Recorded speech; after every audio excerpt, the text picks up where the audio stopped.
रावसाहेब, राज्यसभेसाठी महाविकास आघाडीमध्ये शरद पवार यांच्या नावाबाबतीत एकमत होत आहे का? कारण आज असं कळतंय की महाविकास आघाडीच्या आमदारांची बैठक आहे या राज्यसभेच्या जागेसंदर्भात. ती एक प्रक्रिया असते. एक जागा जर महाविकास आघाडीला मिळणार असेल, काँग्रेस, राष्ट्रवादी काँग्रेस, शरद पवार,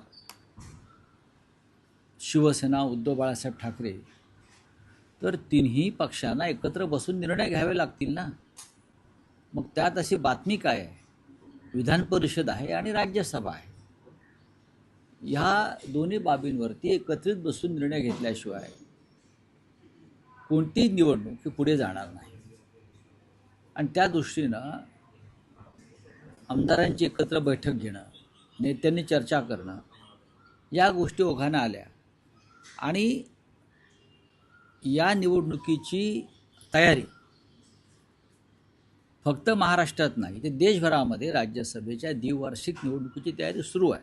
कारण साधारण 36 जागा रिकाम्या होत्या देशभरामध्ये. महाराष्ट्रात 7 जागा आहेत. 6 जागा निवडून आणणं इतकं बळ महायुतीकडे आहे. आणि एका जागेवरती आम्ही निर्णय घेऊ सगळे मिळून, एवढंच मी सांगू शकतो. रावसाहेब, काल दिल्लीत होतात आपण, काही काँग्रेसच्या पक्षश्रेष्ठींची काही या जागेसंदर्भात चर्चा झाली आहे का? कारण हर्षवर्धन सपकाळ असं म्हणतात की ही जागा काँग्रेसला देणं आवश्यक आहे, तर विधान परिषदेवर उद्धव ठाकरे जाऊ शकतील. शिवसेना युबीटीमध्येही आदित्य ठाकरे या जागेवर दावा करता आहेत. आणि अजूनही शरद पवारांकडून पक्षाकडून उमेदवारी घोषित झाली नसली तरी तुम्ही म्हणतात की त्यांची इच्छा आहे. तर हे जे सगळं त्रांगणं आहे, बघा, काँग्रेस काय, राष्ट्रवादी काय आणि शिवसेना काय, तिन्ही पक्षांचे सदस्य निवृत्त होत आहेत. कुणी एकच निवृत्त होतोय का? नाही. काँग्रेस पक्षाच्या रजनीताई पाटील निवृत्त होत आहेत माझ्या माहितीप्रमाणे. राष्ट्रवादी काँग्रेसचे स्वतः शरद पवार, फौजिया खान निवृत्त होत आहेत. आणि शिवसेनेच्या आमच्या प्रियंका चतुर्वेदी निवृत्त होत आहेत. म्हणजे प्रत्येक पक्षाचे 1 किंवा 2 सदस्य निवृत्त होत आहेत. त्याच्यामुळे प्रत्येक पक्ष हा आमचा उमेदवार जावा, आपला उमेदवार जावा म्हणून आपलं मत व्यक्त करतो. पण शेवटी जाणार एकच उमेदवार. आता तो एक कोण, ह्याच्यावर 3 पक्षामध्ये चर्चा. तो एक कोण हे 3 पक्ष ठरवतील. पण एक मात्र नक्की की माननीय शरद पवार साहेब हे निवडणुकीला उभे राहणार आहेत, याच्याविषयी माझ्या मनात शंका नाही. ओके, समजा जर शरद पवार असतील तर ही निवडणूक बिनविरोध होईल. हे मी कसं काय सांगणार? मुळात शरद पवारांची उमेदवारीवरती चर्चा होईल ना महाविकास आघाडीमध्ये. शरद पवार ज्येष्ठ नेता या देशातला जेव्हा इच्छा व्यक्त करतो की मी अजून एक संधी घेणार आहे, तेव्हा त्याच्यावर 3 पक्षामध्ये चर्चा होईल आणि त्यानंतर आम्ही पुढे जाऊ. मवियामध्ये आपण म्हणताय की समन्वय होईल एकत्र, परंतु असा एक प्रश्न निर्माण होतोय, कारण जे आपण घडामोडी पाहतोय, काल देखील पायऱ्यांवर विरोधकांनी मवियाचं आंदोलन झालं, मात्र तिथे आपल्या पक्षाचे आमदार नव्हते. नाही, असं काही महाविकास आघाडीमध्ये कुठली तडे किंवा मतभेद नाही आहेत. सकाळच्या वेळेला आंदोलन होतं, आमदारांना कधी कधी पोचायला उशीर होतो. आंदोलनामध्ये आमचे महेश सावंत दिसत आहेत, पहा तुम्ही. पण रावसाहेब, ज्या राज्यसभेसाठी जी स्ट्रॅटेजी सुरू आहे त्यात भले तुमचा पक्ष नसेल, पण आता 26 म्हणजे उद्या NCP अजित पवार गटाची राष्ट्रीय कार्यकारिणी जाहीर झाली होते आहे. आणि राष्ट्रीय अध्यक्ष म्हणून सुनेत्रा पवार यांच्या नावाचीच अधिकृत निवड होईल असं कळते. आणि 5 पवार हे राज्यसभेवर जातील. मी काय सांगू ह्याच्यावर? तुम्हाला काय उत्तर हवं आहे माझ्याकडून ते मी देतो. सांगा ना. नाही, अशी ही NCP त्यांचा पक्षाचा अजितदादा आज आपल्यात नाही आहेत. अजितदादांच्या पक्षाच्या नेतृत्वावधी सुनेत्रा अजितदादा पवार आता आलेले आहेत. त्या राज्याचे उपमुख्यमंत्री झालेले आहेत. आता पक्षाची धुरा कोणी सांभाळायची हे त्यांचा पक्ष ठरवेल. आणि तर त्यांच्या पक्षाला जर वाटत असेल की सुनेत्राताई पवार किंवा सुनेत्रा वहिनी या सक्षम आहेत, तर पक्ष त्यांच्याकडे जबाबदारी देईल. त्या त्यांच्याच पक्षाची लिडरशिप करणार ना, इतर पक्षाची करणार नाहीत त्या. पार्थ पवारांच्या जागेबाबत अंजली दमानी यांनी कडक शब्दामध्ये आक्षेप घेतलेला आहे. त्यात मी काय करू? असं आहे की त्या संदर्भात अनेक, आता जेव्हा त्यांचा उमेदवारी अर्ज दाखल होईल तेव्हा असे विषय समोर येऊ शकतात. मुंडवा जमीन प्रकरणाचा विषय जो आहे हा संपलेला नाही, हा जेव्हा संपलेला नाही. पण मुख्यमंत्री पाठीशी असल्यामुळे अशा प्रकारचे विषय हे दडपले जातात. विरोधकांचे नेते किंवा विरोधकांच्या नेत्यांची मुलं असतील तर कदाचित हा विषय अधिक पुढे गेला असता. जरी त्यात तथ्य नसलं तरी त्याच्यामध्ये तो माल मसाला टाकून अशा खटल्यांना चालना दिली जाते. पण तुम्ही सत्ताधारी एकत्र आहात, त्याच्यामुळे आपल्या महाराष्ट्रामध्ये कायद्यापुढे सगळे समान नाहीत हे सिद्ध होतं आहे. पण राऊतसाहेब, पार्थ पवारांना राज्यसभेवर कोणताही अडथळा न आणता त्यांची वर्णी लागावी यासाठी मुंडवा प्रकरणात त्यांना क्लीन चिट देण्याची घाई केली जाते. नाही, मी असं म्हणणार नाही. माझ्याकडे काही माहिती नाही त्याविषयी. अहवाल वाचला नाही, अहवाल अजून उघडलेला नाही. चंद्रशेखर बावनकुळे यांच्या खिशात ते पाकिट आहे अहवालाचं असं ते म्हणतात. ते आता कधी फोडणार आहे थुके लावून मला माहीत नाही.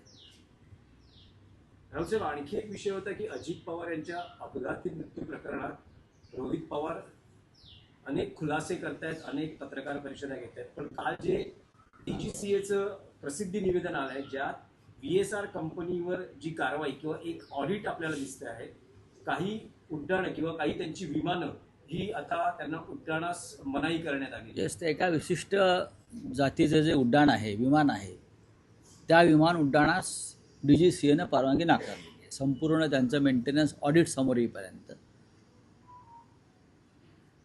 रोहित पवार यांनी जी लढाई लढली आतापर्यंत त्याचा हा विजय आहे, लहानसा विजय आहे. आणि यापुढे अजून एक मोठी लढाई ते लढतील असं मला दिसतं आहे. आज त्यांच्यात आणि माझ्या या विषयावर चर्चा आम्ही करणार आहोत. मी सुद्धा काही गोष्टी समजून घेणार आहे. आणि मला असं वाटतं की कोणीतरी ही लढाई पुढे नेली पाहिजे.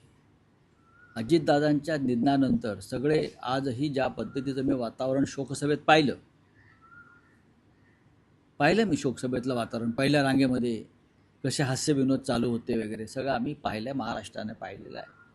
पण त्यांच्या कुटुंबातला एक तरुण नेता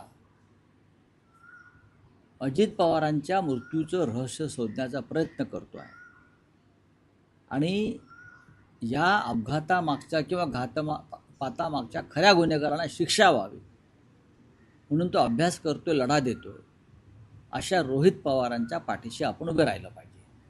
रावसाहेब, चंद्रपूरचे नगरसेवक काल उद्धव ठाकरेंना भेटले. आपणही सांगत की वारंवार ती कारवाई होण्याची शक्यता आहे, त्यांना बोलावून घेतलंय. अशा परिस्थितीत काल कुठल्याही स्वरूपाची कारवाई न झाली, उलट ते तर म्हणतात की आम्हाला आशीर्वाद मिळाला. पाहावं लागेल मला कोणत्या प्रकारचा आशीर्वाद मिळाला आहे तो. पीएम मोदी कह रहे हैं, अपना राहुल गांधी कह रहे हैं कि पीएम मोदी ने इलेक्शन बेस दिया है. इस बारे में क्या कहना है? ट्रेड डील बाकी सब कैंसिल कर रहे हैं, पर लेकिन इंडिया इसको रोकने की तैयारी नहीं कर रही. क्या बेच दे इंडिया को? उसमें नई बात क्या है? ये बहुत बार आ गया है ना. जब से मोदी जी भारत के प्रधानमंत्री हो गए हैं तो भारत सबसे पहले गौतम अडानी को बेच दिया और बाकी का जो भारत बचा था वो अमेरिका को बेच दिया है, वो भी गौतम अडानी के लिए. ये सच है. तो राहुल गांधी जी सच बोल रहे हैं कि भारत माता को बेच दिया. क्यों? अपने उद्योगपति मित्रों के लिए बेच दिया. एपिस्टीन फाइल में जो कुछ एक माल मसाला आने वाला है वो रोकने के लिए भी भारत को बेच दिया है. ट्रेड डील जो है सब ने रोक दिया है, तो भारत सरकार इस पर विचार कर रही है अभी तक. विचार क्यों करना है? भारत को आपको गुलामी का बहुत ही गुस्सा है ना. ये हम साउथ ब्लॉक से इसलिए निकाले हैं हमारा प्रधानमंत्री कार्यालय क्योंकि गुलामी का प्रतीक है. आप सेवा तीर्थ में गए, आपने नई संसद बनाई क्योंकि पुरानी संसद आपको गुलामी का प्रतीक लगता था. तो पूरी भारत माता, भारत देश आपने अमेरिका को बेच दिया, चरणों में गिरवी रखा. वो आपको गुलामी नहीं लगती? बताइए. आताच तुम्ही अमेरिकेचा उल्लेख केला, प्रत्येक वार्तावर ट्रम्प क्रेडिट घेताना दिसत आहेत. आता पाकिस्तानचा वॉर आम्ही थांबवला नसता तर पाकिस्तानचे पीएम वारले असते असं देखील ट्रम्प म्हणतायत. त्याचाच अर्थ इंडिया जिंकली की नाही हा प्रश्न ट्रम्पच उपस्थित करतायत. नाही नाही, ट्रम्पने कायम नरेंद्र मोदीच्या लिडरशिपवरतीच प्रश्न उपस्थित केले आणि नरेंद्र मोदी काहीच बोलत नाहीत. भाजपचे त्यांचे प्रवक्ते बोलत नाहीत. राष्ट्रीय स्वयंसेवक संघाचे सरसंघचालक बोलत नाहीत. या एका विषयावर त्यांची तोंड बंद असतात. पण भारतामध्ये भारत पाकिस्तान झालं, भारत हिंदू मुसलमान झालं की त्यांची तोंड उचकटतात. दादा भुसे असं म्हटले की आता मराठी भाषा दिन येतोय. दादा भुसेंनी ही कबूल दिले मागच्या 2 वर्षात 250हून अधिक मराठी शाळा बंद झाले. हे खुद्द शिक्षण मंत्री म्हणतात. हो, शिक्षण मंत्री म्हणतात, त्याला शिक्षण मंत्री जबाबदार असं मी मानत नाही. कोणताही म्हणजे दादा भुसे म्हणत नाहीत, इतरसुद्धा मराठी शाळा का बंद पडतात याचं आत्मचिंतन मराठी समाजानं केलं पाहिजे. आम्ही आमची मुलं मराठी शाळेत का घालत नाही?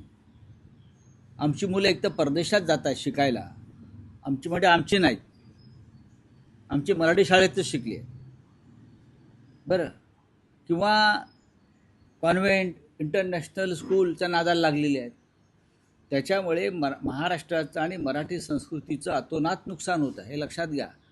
त्याच्यामुळे मराठी शाळा बंद पडतात. त्याला जेवढं सरकार जबाबदार आहे त्यापेक्षा जास्त मराठी माणूस जबाबदार आहे.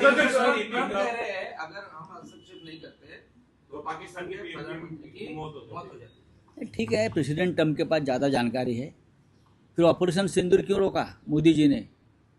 पाकिस्तान को तो विश्व के नक्शे से ख़त्म करने की भाषा चल रही थी ना, मोदी जी की और राजनाथ सिंह जी की, तो करना चाहिए था.